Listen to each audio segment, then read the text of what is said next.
Mira, las alianzas no vienen del cielo, no caen, las alianzas se construyen. Y tú tomas varios factores. Y eso es importante, ¿por qué? Porque ahí eso demuestra la voluntad, la decisión de que la oposición vaya unida a las próximas elecciones. Fíjate que desde que nosotros anunciamos esos acuerdos, prácticamente diría yo que el camino de la reelección está cerrado. Y gobiernos malos donde la oposición no va unida se han quedado.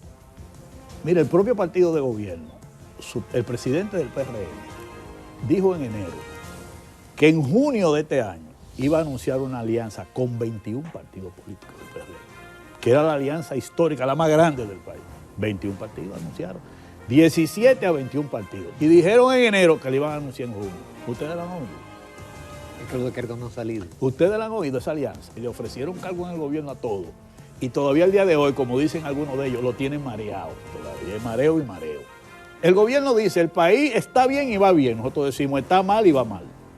Y vamos a rescatar el país de ese desorden que tiene este gobierno. Señores, y como yo le digo, Jacqueline, los días de la repostulación, de los intentos reeleccionistas están cerrados.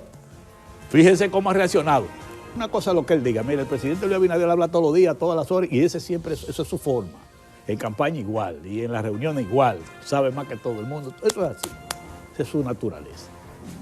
Porque inclusive muchos de los que están ahí lo que saben es hacer negocio, no gobernar, ni trabajar por un país, sino hacer negocio. Entrevista el Telematutino 11, gente importante a tratar temas importantes.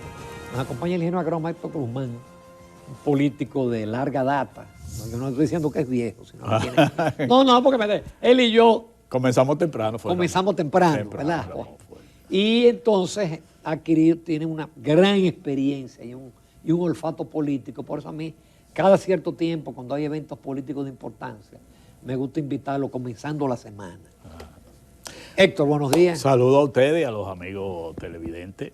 Lo que pasa es que nosotros comenzamos temprano, Ramón, y como nos ha tocado estar en hechos importantes de la historia, nos permite aprender más rápido que otros. Esa es la realidad. Buenos días.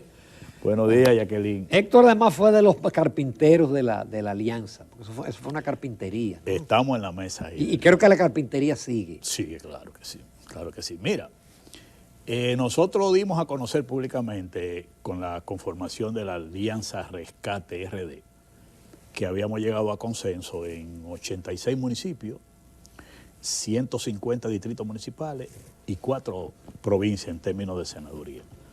Eso fue en una primera etapa, como hemos llamado. En los próximos días reiniciamos ya el diálogo y vamos a ver los otros territorios, porque quisimos darle este tiempecito después del anuncio para ver los ajustes que se hacen en cada territorio y ver cómo se implementa lo que acordamos y así ya pasar a la segunda etapa. Y es importante señalar lo siguiente.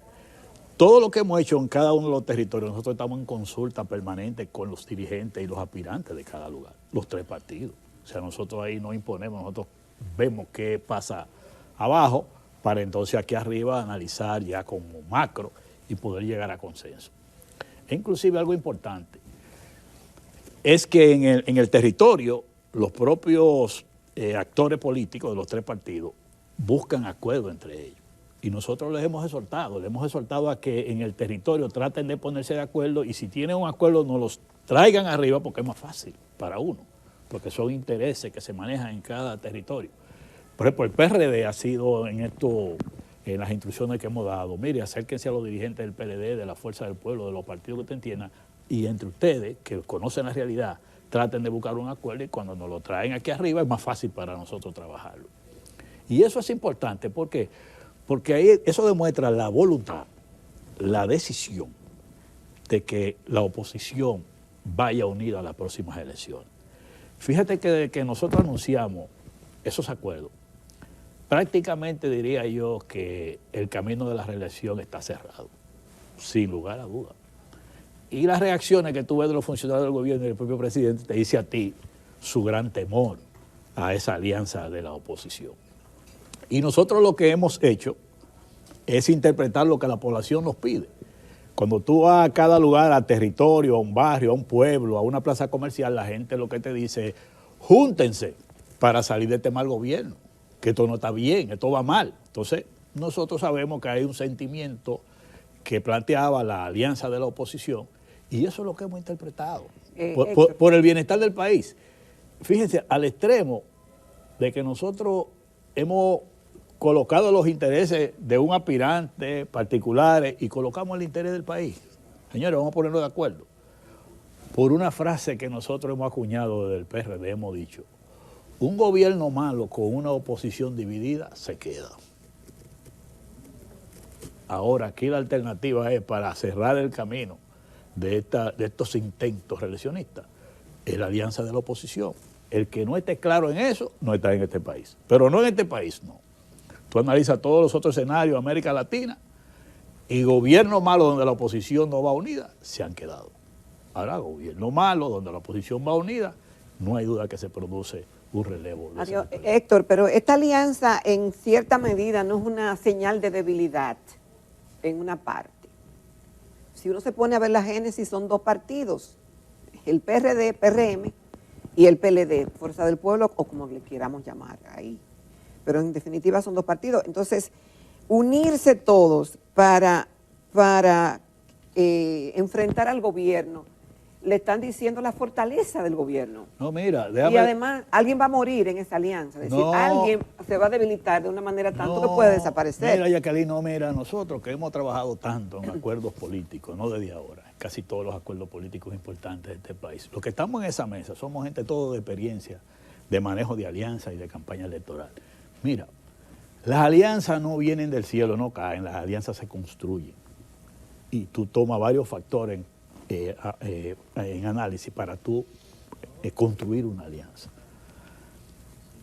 Mira, el propio partido de gobierno, el presidente del PRM, dijo en enero que en junio de este año iba a anunciar una alianza con 21 partidos políticos del PRM, que era la alianza histórica, la más grande del país. 21 partidos anunciaron, 17 a 21 partidos. Y dijeron en enero que le iban a anunciar en junio. ¿Ustedes lo han oído? Es que los decretos no han salido. ¿Ustedes la han oído, esa alianza? Cuando los decretos salgan, entonces... El problema es, como tú dices, como dicen algunos... Pero el PRM tiene aliados también. Pero eso es lo que te estoy diciendo. Ellos anunciaron... El tema, Héctor, es que esta esta alianza no es a destiempo. No, espérate, pero esa gente comenzaron desde el año pasado. No, pues están en el gobierno. No, pero te quiero decir, desde el año pasado buscaron 17 partidos para hacer alianza y le ofrecieron cargo en el gobierno a todos. Y todavía el día de hoy, como dicen algunos de ellos, lo tienen mareado. Todavía hay mareo y mareo. Y no anuncian la alianza. Nosotros hemos sido transparentes. Yo sé de dos casos que dicen, hasta que no salga el decreto no hay alianza. No, hubo uno que yo le dije, que tú estás aliado al gobierno, y me dice, no, yo no estoy aliado, yo estoy hablando con el gobierno. Uno de esos verdugos que están ahí. Pero bien, lo que te quiero decir es que las alianzas políticas en sistemas como el que nosotros tenemos, eso es normal. Y es lo que tú debes luchar. Aquí no hay ese que no haya ganado que no es con alianza en la política dominicana. Ahora, nosotros, en el caso del PLD, la Fuerza del Pueblo y el PRD, decidimos sentarnos en la mesa sobre la base de que entendemos que el país no va bien. El gobierno dice, el país está bien y va bien. Nosotros decimos, está mal y va mal. Y vamos a rescatar el país de ese desorden que tiene este gobierno, señores. Pero lo van a comparar, Héctor, con el pasado. Entonces ahí esa comparación hay que tener menudo también. Bueno, mira, la comparación la población la hace. Mira, la población entiende que la mayoría de los servicios del país se han empeorado. Es más, hay quienes dicen, nosotros nos hubiésemos conformado con que el presidente dejara todo como está, no que fueran para atrás, como ha ido. Mira, Ramón te estaba diciendo ahorita, ¿cómo vamos a terminar el crecimiento de la economía del año? Por debajo de 3, sin lugar a dudas. O sea, va a haber un descenso en el crecimiento económico. Con la inseguridad alta, con la comida cara, con el desempleo y con apagones, mira, no hay quien gane elecciones. Parece una frase, pero es así. Oye lo que te estoy diciendo. ¿Y por qué Abinader está en primer lugar en todas las encuestas? Bueno, por eso... La conocida y la desconocida. Pero eso se va a definir ahora con la oposición. Cuando tú ves la oposición aliada ahora, en términos de votos, la oposición tiene ahora mayor preferencia que Luis Abinader. Y lo vamos a ver. Héctor, pero con lo de la alianza, por ejemplo, usted ha sido un magnífico intermediario, porque usted no tiene conflicto con ninguno de los dos. Y yo sé que Vargas Maldonado jugó un papel importantísimo en esa alianza, y tú también ahora. Se dice que hay como una especie de desconfianza entre el PLD y la fuerza del pueblo de que se traicionen en febrero y de que eso repercuta en mayo. Mira, nosotros, todo lo que se ha acordado... Porque, perdón, me llamó la atención en un discurso de Danilo Medina, decía, estamos en alianza, pero voten morado. Sí, es que ese discurso es correcto porque nosotros también estamos en alianza y vamos a llamar a votar blanco. Y estamos llamando a votar blanco. ¿Por qué? Porque la ley de partidos y la ley electoral establece que para la categorización de los partidos se toma en cuenta la votación que obtienen cada casilla los partidos políticos. Es decir, los partidos van en una alianza, pero van con casilla individual. Entonces, obligado para tú ser partido mayoritario, tú necesitas una votación de más de un 5% en la casilla de ese partido. Y si tú no vas, si tú no vas a votar blanco, ¿cómo yo voy a obtener el 5%? Si tú no llamas a votar morado, ¿cómo yo voy a obtener más del 5%? Entonces, eso es normal. O sea, Danilo Medina está haciendo lo que manda la ley, está haciendo lo que ha sido la práctica política y lo que siempre hemos hecho, lo que hemos ido en alianza, que se establece claramente. Vamos aliados con recuadros individuales. Eso es un mandato de la ley. Lo que yo te quiero decir es lo siguiente, mira, Ramón, a tu pregunta. Todo lo que se ha hecho en esa mesa de diálogo y se ha acordado es en conversación permanente con los líderes de los partidos. Llámese Leonel Fernández, llámese Danilo Medina y llámese el candidato del PLD, Abel Martínez. O sea, ahí no se está haciendo nada que no sea con el apoyo de los tres partidos, su liderazgo y su candidato. En el caso del PRD, como el ingeniero Miguel Vega Maldonado, el presidente del partido y candidato, está en la mesa. Ahí estamos delegaciones de los tres partidos. Ahí no hay duda de que todo eso que se está haciendo ahí, hay una sola voluntad, que es la voluntad de unir la oposición para ir a las próximas elecciones, como hemos hablado, en una alianza en el nivel presidencial, que ya definimos cómo va a ser la alianza en el nivel presidencial, que es que si uno de los partidos califica para ir a una segunda vuelta, en caso de que haya una segunda vuelta, puede quedar en primero como puede quedar en segundo, los otros partidos apoyarán al que califique para esa segunda vuelta. Eso en el nivel presidencial. Y en el nivel de senadores, de diputados, de alcaldes, de directores, también vamos en acuerdo en los territorios que podamos hacer alianza posible, porque ustedes saben que cada territorio tiene una realidad y donde podemos hacer acuerdos, lo hacemos, donde no podemos hacer acuerdos, bueno, pues lo dejamos como está. Pero hay una decisión, hay una voluntad de toda la dirección, vamos a decir, del liderazgo de esos tres partidos, de ir en alianza para esas elecciones del 24. Que yo quiero decirle a ustedes, todo esto dentro del plazo. Septiembre ahora nos permite a nosotros seguir trabajando la segunda etapa. Y hemos acordado que cuando lleguemos al final, lo vamos a comunicar a la opinión pública todos los lugares donde hemos llegado. El límite. El límite de la alianza es el 10 de noviembre, que es la fecha en que tú tienes... Eso es ya, ¿eh? Sí, eso, la fecha en que tú 2 tienes... meses. La fecha en que tú tienes que depositar ante la Junta Central Electoral la solicitud de alianza municipal. Pero ¿qué sucede? Que los partidos tienen que hacer asamblea antes de delegado para aprobar esas alianzas. Y lo normal es que los partidos, cuando hagan esa asamblea de delegado, aprueben las alianzas a todos los niveles, aunque depositen la municipal el 10 de noviembre y después la presidencial y congresional se deposita el 23 de febrero, la presidencial y la congresional. Pero ¿qué pasa? Los partidos, una semana antes del 10 de noviembre, haremos asamblea de delegado, antes de ese 10 de noviembre, para aprobar todas las alianzas. Ya ahí se sabrá dónde hemos acordado todos los partidos ir en alianza política. De manera que esto es todo un proceso, de todo un plazo establecido por la Junta, que nosotros le estamos llevando poco a poco, como le he dicho, con una posición clara, es la voluntad de ir aliado.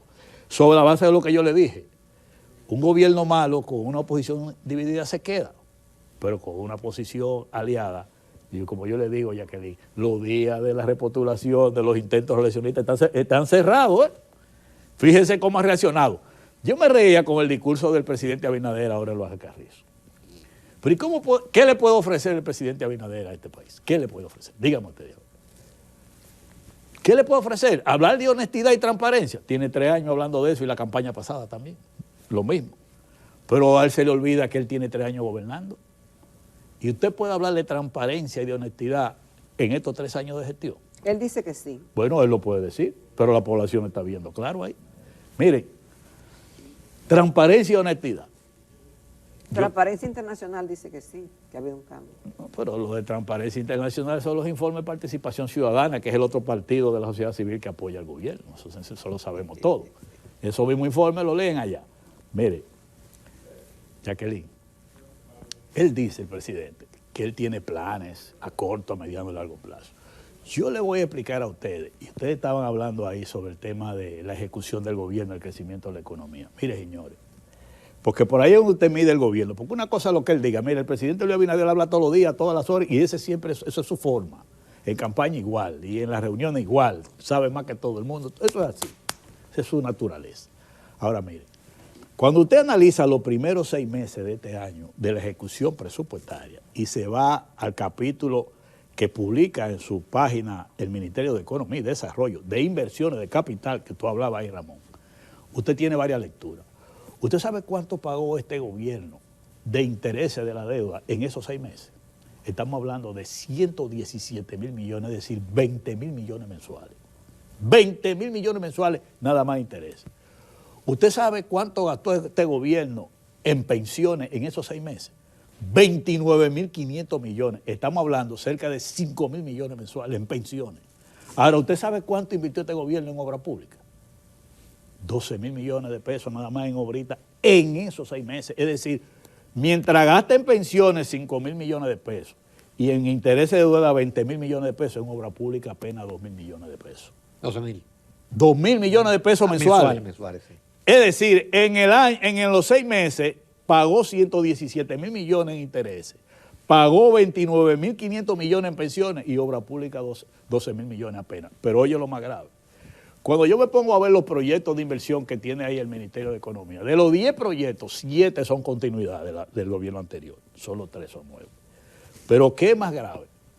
Que yo digo, ¿de dónde vienen esos cuartos? Que el gobierno está hablando de que invirtió en esos 6 meses. En 6 meses invirtió 43.000 millones de pesos en esos proyectos de inversión. ¿Tú sabes lo más grave que yo veo? Que el 87% de esa inversión es de fondo propio. Es decir, de los dineros de los bolsillos de nosotros, los contribuyentes. Y apenas un 12%, Ramón, ¿y tú sabes de qué? De recursos externos, de préstamos. Yo me pregunto, ¿y dónde están todos los cuartos que ha cogido prestado este gobierno? ¿En qué es que lo ha invertido? Eso te evidencia a ti que es un gobierno que tiene una política pública que no está pensando en atender a la gente. Yo soy lo que creo ya, mucho de lo que dice la gente en la calle, que este es un gobierno de turismo y de negocio. Tú oyes hablando tanto de fideicomiso y fideicomiso y fideicomiso, no es más que negocio.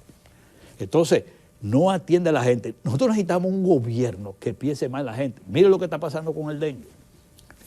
Vamos a una vez, Héctor, que está un poquito pasado. Vamos a hacer una breve pausa, porque hay mucha tela que cortar todavía en los minutos que nos quedan. Volvemos en unos minutos con Héctor Guzmán. Continuamos esta mañana en Telematutino 11 conversando con el ingeniero agrónomo Héctor Guzmán, quien es vicepresidente del Partido Revolucionario Dominicano, y el tema que estamos tratando esta mañana son las diferentes aristas de la alianza que se produjo hace poco entre el PLD, la Fuerza del Pueblo, y el PRD. Héctor, y otros partidos aliados. Hay un tema, es que obviamente el gobierno lo van a atacar con argumentos, pero también a la oposición la van a atacar con los argumentos, porque en el caso del PRD, bueno, del PLD y de la Fuerza del Pueblo han estado en el gobierno y son responsables de muchas de las cosas que pasaron en los últimos años. Sí, y lo van a atacar por eso. Y al gobierno, y a este gobierno, la oposición lo va a atacar por lo que están haciendo ahora. Pero tú tienes... Entonces, esa lucha, ¿cómo se vislumbra? Y esos argumentos y contraargumentos. Mira, Jacqueline, tú tienes razón. ¿De quién es mejor? Tú tienes razón, pero mira, yo oí al presidente Abinader en los Alcarrizos llamar, implorar a la militancia de su partido a que salga a defender su gestión de gobierno. Lo que evidencia claramente que ni su militancia están conformes con lo que él está haciendo. Y con razón, porque lo han maltratado muchísimo de los dirigentes y militantes del partido. Y por otro lado, acusar a la oposición de ser los responsables de lo malo que pasa el país. Y yo me pregunto, ¿y para qué fue que usted aspiró a presidente? Porque ese es el tema. Usted se comprometió a enfrentar esos problemas. Y lleva 3 años de gestión y cuando yo lo oigo hablando, acusando a la oposición de los males y llamando a la militancia del partido, yo digo que a él se le olvida que tiene 3 años gobernando el país.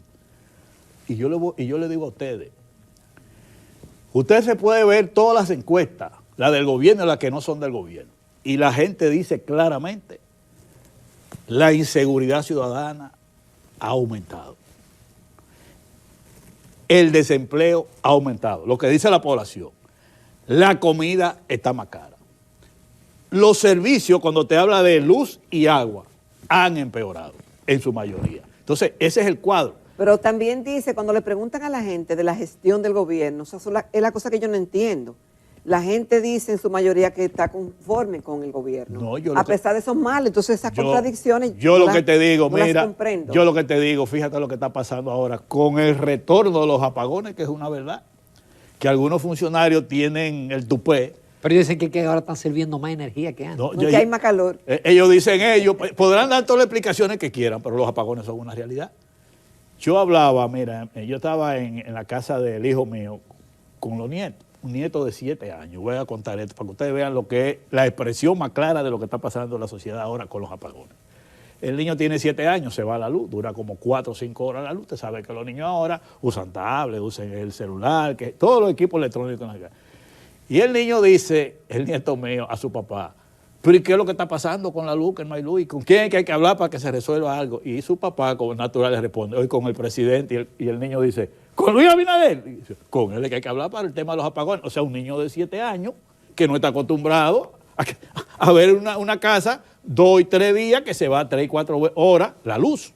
Y esa es una evidencia que si ese niño tiene 7 años, te dice a ti por lo menos que 7 años atrás no existían los apagones en esta sociedad. Entonces, es una realidad. Y tú te preguntas, y en ese recorrido que dio el presidente Luis Abinader, sobre todo en la provincia de Santo Domingo, que es la que más protesta ha generado por los apagones, ¿por qué el presidente no le dice por qué son los apagones?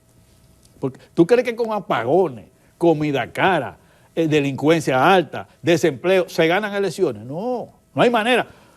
Porque lamentablemente el gobierno ha descuidado los problemas urgentes de la población y no hay expectativa.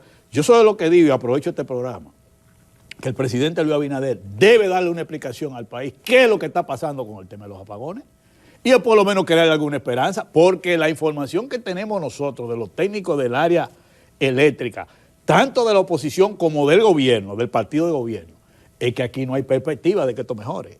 Algunos dicen que si hacen inversiones en la distribuidora como debe ser, estaremos mejorando en 1 año o 2. Ahora, ¿qué dice el gobierno al país de eso? ¿Qué le dice el presidente al país? Y eso es una situación, miren, cuando a mí me tocó dirigir el gabinete social en el gobierno del presidente Mejía, nosotros íbamos a los barrios y le dábamos leche gratuita a la gente, le llevábamos a los mercados de INEP, le dábamos asistencia médica gratuita, le arreglábamos la calle, le reparábamos la casa. Todo eso lo hacíamos en un fin de semana. Y el lunes en la tarde y en la noche, cuando le daban un apagón, estaba encendido el barrio. No hay cosa que irrite más a la población que los apagones. Y mi gran preocupación con ese tema de los apagones, ¿tú sabes qué? Que se vaya de control la protesta que los barrios, con razón, con fundamento, llevan a cabo. Quizás no el método correcto. Entonces eso hay que tener cuidado, porque eso es algo que irrita mucho a la población. Y a mí me preocupa que, como dicen en esos barrios, ahora yo con aspiraciones a senador, que voy a los barrios de la parte alta, a diferentes barrios de la capital, a mí me preocupa que la gente me dice, Héctor, nosotros por la inseguridad nos trancamos de noche y ahora con los apagones ni el diablo aguanta esto. Porque es verdad, gente que tiene que dormir en el piso cuando se le va la luz de noche, pues dice, no hay quien aguante, se van clase media que se van al balcón a tirar un colchón en el piso. Entonces tú dices, tenemos inseguridad, tenemos que quedarnos en la casa de noche, por encima de todos los apagones, no hay quien lo aguante. Es una realidad que está viviendo la sociedad dominicana en estos barrios. Entonces eso hay que darle respuesta. Tú no puedes tener un pueblo azotado de apagones día tras día y las autoridades no dicen nada. Al contrario, ya esos funcionarios del área eléctrica no le cree nadie. Porque uno habló de una culebrita, otro habló de otro animal, parece que es un zoológico que tienen para decir las causas de los apagones y eso lo que hace es que ofende más a la gente. Y el único que yo vi que habló claramente fue el nuevo administrador de este, que dijo claramente, todo esto es porque nosotros, es verdad que en los últimos años no se ha invertido en la distribuidora, pero al gobierno se le dijo, el gobierno se comprometió, aquí iba a hacer inversiones importantes en las distribuidoras para mejorar, que tuvieran transformadores, que tuvieran cables, que tuvieran de todo lo que se necesita y mejorar la red eléctrica, pero nada de eso se hizo. Y eso no es casual. yo sigo insistiendo que el tema de Punta Catalina y el tema de la distribuidora y lo que estamos pasando en esta población con los apagones tiene un solo propósito, y es de pasar o de justificar cómo pasar eso al sector privado. De eso no me lo quita a mí nadie, porque es que los diagnósticos están ahí de qué es lo que hay que hacer en el sector eléctrico y el gobierno hace todo lo contrario. Y yo lo veo claramente. Y las informaciones que tenemos es esa. Los propios funcionarios lo han dicho, que la distribuidora debe ser gerenciada por el sector privado. Lo dicen ellos, no yo. Entonces, ¿tú crees que es posible someter a un país a esa tanda de apagones para justificar pasar eso al sector privado? Yo creo que no. Un gobierno que haga eso es un gobierno insensible. Y es lo que está pasando. Por eso es que nosotros decimos, aquí hay que rescatar el país de ese tipo de conducta, de ese tipo de comportamiento insensible ante un país. Señores, pero hay que ver lo que es un apagón en esa casa, en esos barrios pobres. Pues para aquel que no va a esos sitios, no sabe qué es lo que pasa a la gente. Y ya hasta la clase media. Estuve en apartamento y en torre que tuve más o menos de clase media lo que está pasando con los apagones. De manera, Jacqueline, que nosotros sabemos que nos estamos enfrentando a un partido de gobierno que yo no digo el partido, yo digo funcionarios del gobierno son capaces de cualquier cosa. Porque inclusive muchos de los que están ahí lo que saben es hacer negocio, no gobernar, ni trabajar por un país, sino hacer negocio. Y como siempre hemos dicho en política, el que sabe hacer negocio, que se quede haciendo negocio y no deje la política a los políticos. Eso estamos claros. Ahora, vamos a una campaña electoral. Cuando habla de honestidad y transparencia, lo primero es vaya a ver esas actividades como están llenas de funcionarios, con vehículos y con todo de recursos públicos. Y tú hablando de honestidad y transparencia. Tú me hablas a mí de honestidad y transparencia cuando en Punta Catalina emitió el presidente un decreto para contratar mediante una licitación internacional una empresa para operación y mantenimiento de Punta Catalina y calificaron 43 empresas y eso lo dejaron sin efecto, sin dar ninguna explicación y sin eliminar el decreto, y al día de hoy no hay una explicación. Eso es transparencia. Yo quiero que me digan si eso es transparencia. Ahí en eso de Punta Catalina, yo quiero que me lo digan. En el Consejo de Administración de Punta Catalina hubo una confrontación entre Celso Marrancini y César Sánchez, nombrado por decreto los dos, y el presidente emitió un decreto sacando del Consejo de Administración a César Sánchez y dándole la razón a Celso Marrancini. ¿Por qué? ¿Dónde está la transparencia? Que me expliquen por qué eso. Que me lo expliquen. Aquí no me puede, a nosotros no puede venir a hablar el presidente de transparencia con ese tipo de conducta. En 2 minutos, porque usted estaba pendiente del tema de la Junta Central Electoral. ¿Qué va a pasar? Ahí va, ¿usted está preparando algún recurso? Mañana hay una cumbre que ha convocado la Junta Central Electoral, los partidos, precisamente para tratar el tema de las regulaciones en la precampaña y la campaña. Los partidos estamos de acuerdo. Fuimos los partidos que le pedimos a la Junta que convocara audiencia con los partidos. Por el otro lado, nosotros tenemos nuestros abogados, los 3 partidos, viendo la resolución para ver las recomendaciones de los pasos jurídicos a seguir y los pasos políticos. Ahora, en la reunión de mañana, que la cumbre que ha convocado la Junta Central Electoral, nosotros la favorecemos porque ese fue el pedido que le hicimos a los partidos. Los partidos le dijimos, miren, hay 2 sentencias del Tribunal Constitucional y una del Tribunal Superior Administrativo que ustedes en su comunicado de admonición no tomaron en cuenta. Y la Junta en su decisión admite que no observó esa sentencia. Y le dijimos, pero vamos a reunirnos, se lo pedimos, no nos hicieron caso. Y nosotros hicimos un llamado que a la Junta para organizar estas elecciones es mejor el diálogo que la confrontación con los partidos políticos. Y esperamos que mañana en esa cumbre podamos retomar el camino del diálogo para manejar este proceso electoral, que sea un proceso electoral transparente, confiable, donde se exprese y se respete la voluntad del pueblo dominicano.